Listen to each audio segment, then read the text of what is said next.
मार्क्सवादी कम्युनिस्ट पक्ष नांदगाव खंडेश्वरचा देशव्यापी संपाला पाठिंबा.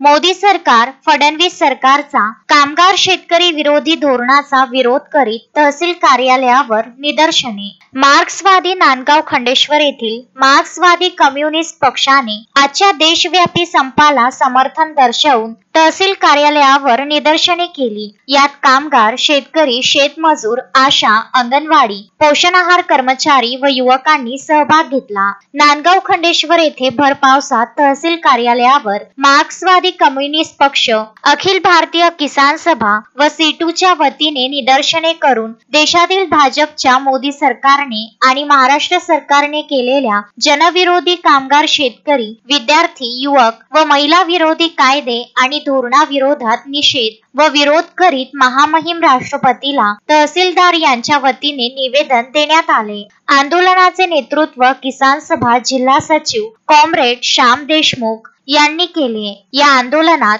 देशातील संघटित, असंघटित कामगार व विशेषतः ठेका कामगारांचे संविधानिक अधिकार हिरावून त्यांना मजदूर बनवू पाहणाऱ्या 4 श्रम संहिता कायदा रद्द करा, नागरिकांचे संविधानाने दिलेल्या अधिकारांची गडचेपी करणारे महाराष्ट्रात आणत असलेले जनसुरक्षा विधेयक रद्द करा, अंगणवाडी, आशा, शालेय पोषण आहार कर्मचारी व शेतमजुरांना कामगार सुविधा लागू करून ₹26,000 किमान वेतन लागू करा, यासह इतर मागण्यांचे निवेदन देण्यात आले. त्याचबरोबर रेशन कार्ड पडताळणी अर्जाचे पैसे घेऊन ग्राहकाची आर्थिक लूट करणाऱ्यांवर कारवाई करा, अशी मागणी निवेदनातून करण्यात आली. Bureau report, Nandgaon Khandeshwar.